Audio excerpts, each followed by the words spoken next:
Holy crap, it's so cold, I don't like it because I'm old. Yes. Hello to everybody out there watching today. It's the Old Soldier coming at you from Robeson County, North Carolina, where it is frigidly cold and there is a nice coating of frost everywhere. I'm trying to work up some false motivation, folks, because, you know, false motivation is better than no motivation at all. Because it's cold and I don't like it. Again, it got down to 28, 29 last night. Yeah, it's cold. This part of the country, it's cold.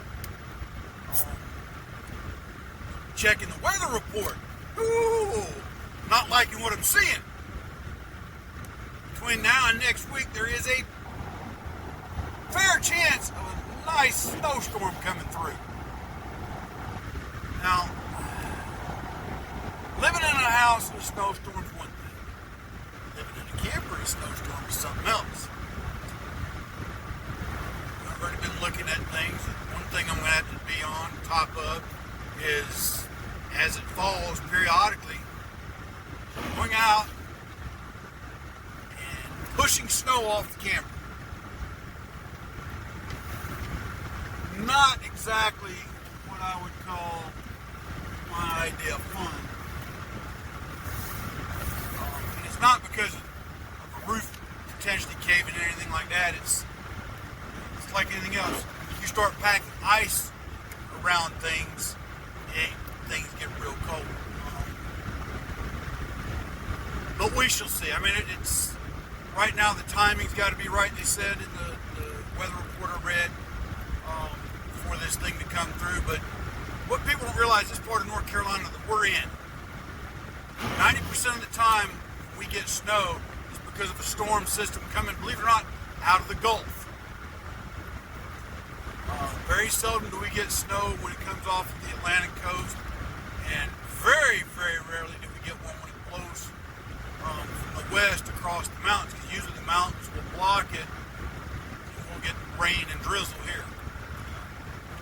But anyway, folks, that's kind of where we're at right now.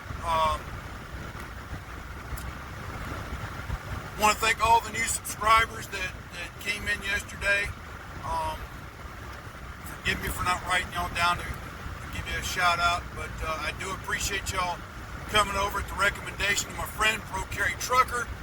For those of you that haven't checked him out, that watch my channel regularly, go over it and give Procarry Trucker a shout out. Tell him I sent you. I'll put a link to his channel down in the description below today. And to you, my friend, I appreciate the shout out yesterday. I'm truly humbled, sir, and for your kind words as well. It really touched my heart, and I really appreciate it, brother. And you be safe out there on the road. You know, and folks, if you don't know, truckers don't get the credit that they really do. They really don't. If you think about it, if it wasn't for truckers, you wouldn't get your milk at the grocery store. You wouldn't get your items that you go shopping for. There's things that would not get moved around the country if it weren't for truckers. So, yeah, I know there's some truckers on the road that shouldn't be out there, but that's in all professions too. But without them, our economy wouldn't thrive the way it does. So, again, shout out to Procarry Trucker. God bless you, sir. You be safe out there. We'll talk to you soon, my friend. All right. Yesterday we got started on military rations. And I got to talk about these first strike rations that the U.S. Army is starting to issue now. I have yet to have them. I'm going to see if I can get my son-in-law to get me some. My son-in-law is a supply guy in the Army. Yeah. Imagine that. That's a good hookup to have, right, guys? Gals? But,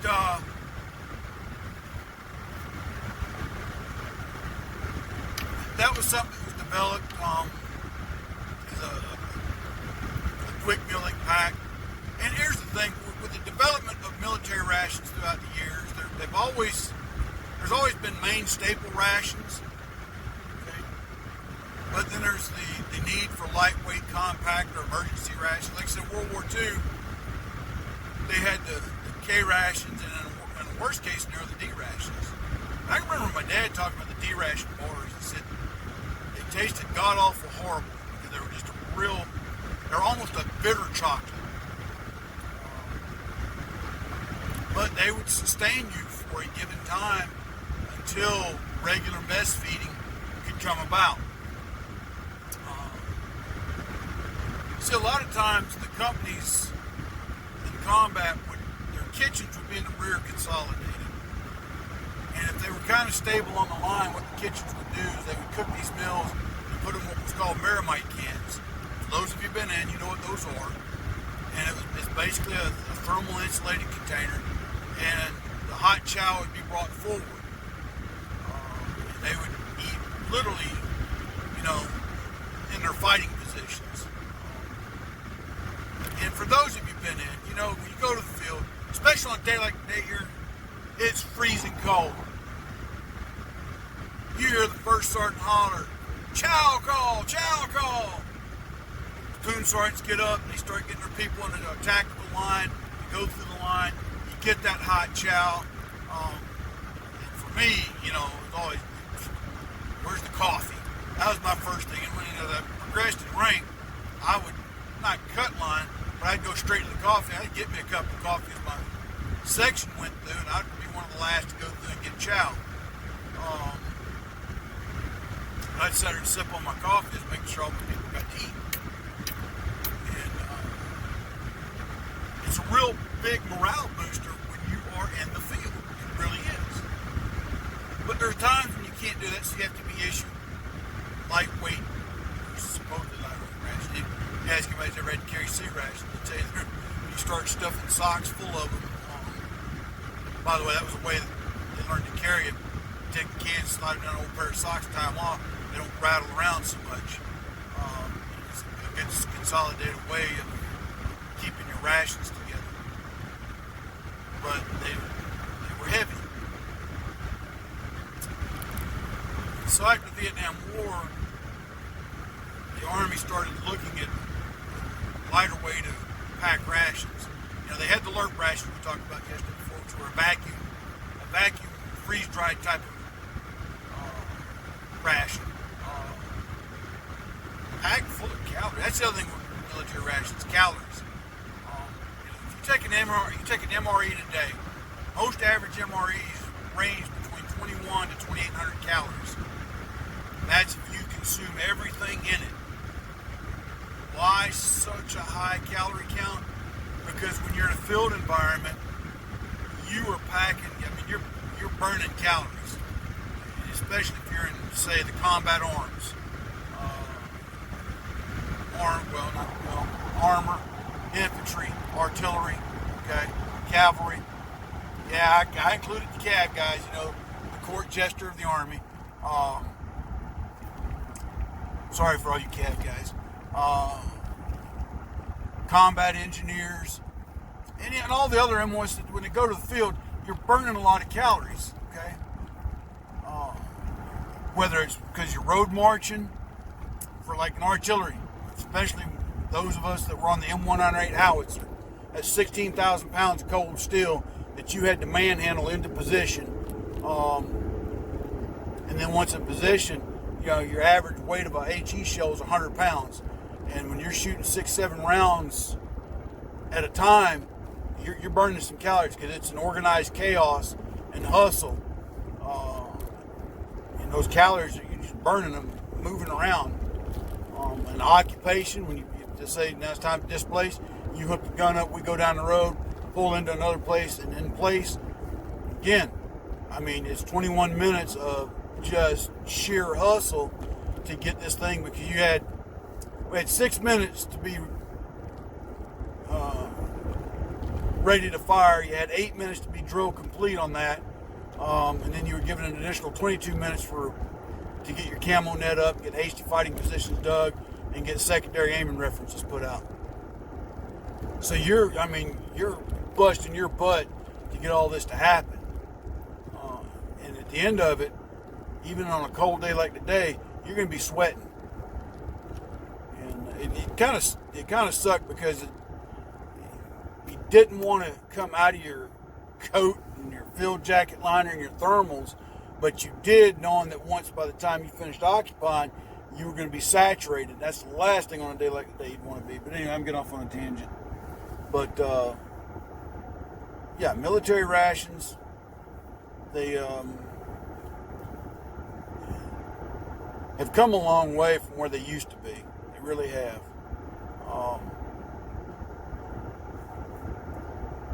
And I guess as time develops, they'll continue to improve the menus, if you will.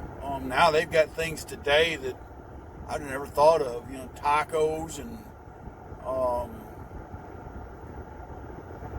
trying to think just some of the vegetarian meals. They've got several of the MREs are just strictly vegetarian. They got tortellini. The crackers now. Wayne made a good point the other day. If y'all don't know him, Ungrateful Peasant, go check him out as well. But the newer crackers kind of, I'm with him. I like the older crackers that were just plain. The newer ones, they got that vegetable mix in them, and they're just, they don't taste good with peanut butter, and they really don't taste good with cheese. I think that's one where they kind of screwed up. Of course, they also put now, there's shelf-stable bread put into MREs now. When I had them, that was something that was non-existent. That's the other thing. There's a MRE meal now that's like a cheeseburger meal or something like that. I didn't have that when I started off in the Army. It's kind of an interesting concept. But they're always in development for these things, and trying to make them lighter, but also more palatable. That's the other thing. If you give a soldier something that's got the calories they need, it's nutritious, but it tastes like a steaming pile of dog crap, they're not going to eat it. And you can do everything in the world to advertise it, to sell it, but if it tastes horrible, soldiers aren't going to eat it. I.e., the tuna with noodles MREs tasted like cat crap. Okay, I just call it the way it is. Now, there's guys that liked it. That's on them. But I'm not a big fan of tuna to begin with. But when you open that pouch up, it just, to me, the smell was just almost nauseating. So that's the other thing they try to make when they develop these things is palatable, because it's got to be something the soldier's going to eat to sustain them, to give them that needed energy to go in the field. Now, with field rations, again, like I said, the high calorie content, there's a drawback too sometimes when mess kitchens aren't available and you wind up getting on a sustained diet of field rations for a long time.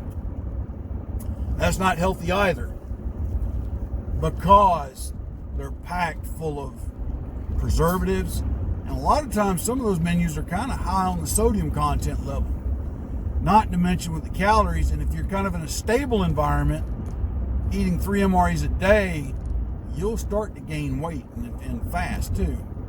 So, and the Army's gotten better at balancing that out. We would go to the field in Fort Bragg, and normally we had a hot breakfast, MRE for lunch, and a hot dinner. Now sometimes we'd be told, okay, today, guys, you're going to have MRE for, you'd have an MRE for breakfast and an MRE for lunch. We'll have your hot dinner tonight. Okay. Very seldom do we ever have a hot lunch. I mean, just wasn't really no need for it.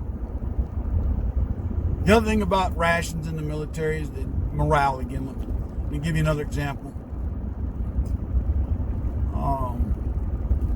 During Desert Shield, Desert Storm, and I'm sure other conflicts, the same thing probably applied. I'll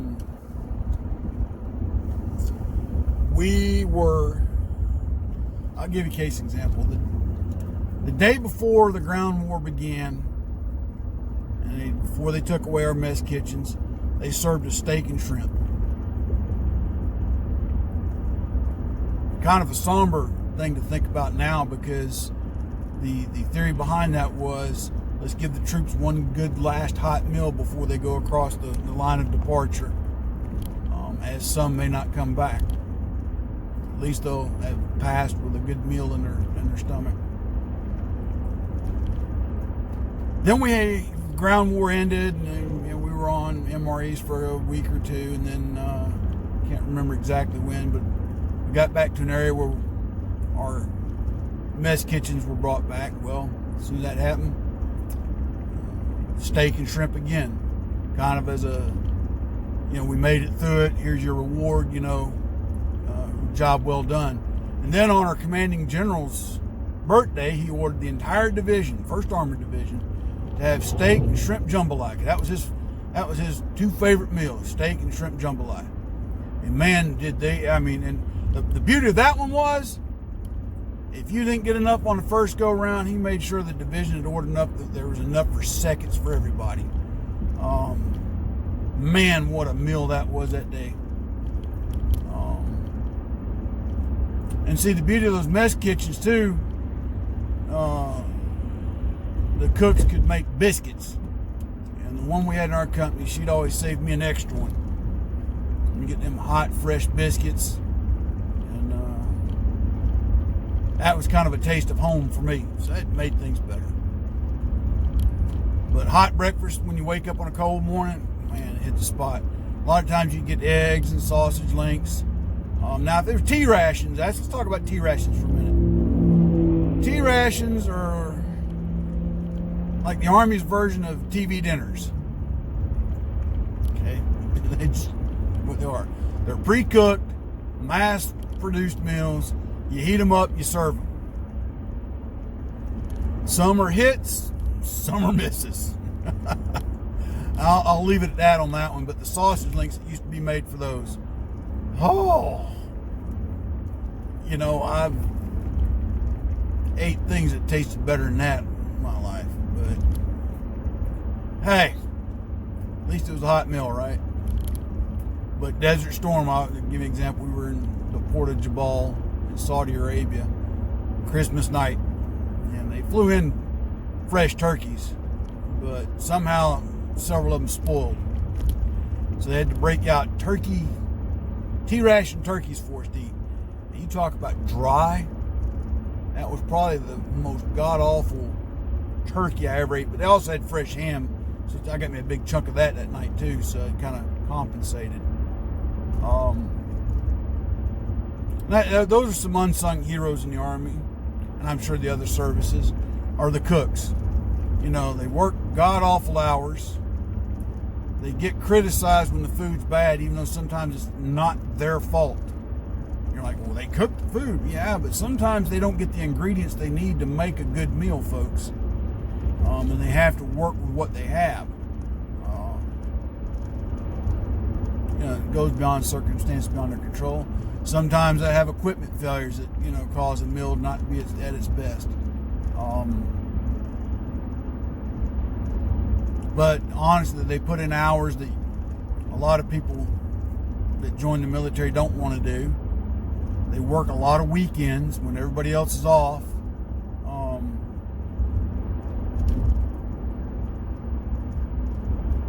They work late nights sometimes, making sure that the dining facility is ready to go the next day back in garrison, or if they're in the field, getting things prepped for the next day's meals, or whatever the case may be. So hats off to the Army cooks and all the cooks in the military. Like I said, they don't always get the credit that they deserve. But anyway, folks, like I said, I just wanted to kind of carry on that conversation from yesterday about the rations and their development and that kind of thing. And if you get a chance, there's I want to say his name's Steve, the MRE guy on YouTube. Go check him out. He tests rations from all over the world. And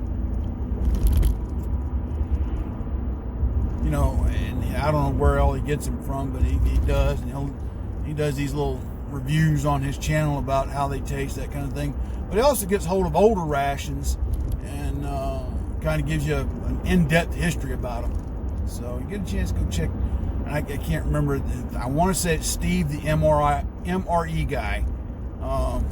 But if you hit the search bar in YouTube, it'll pop up. But again, everybody, until tomorrow, God bless, take care, stay safe. Keep your ear to the ground, your eyes open, your heads on a swivel. And just stay safe out there. And until tomorrow, it's the old soldier out.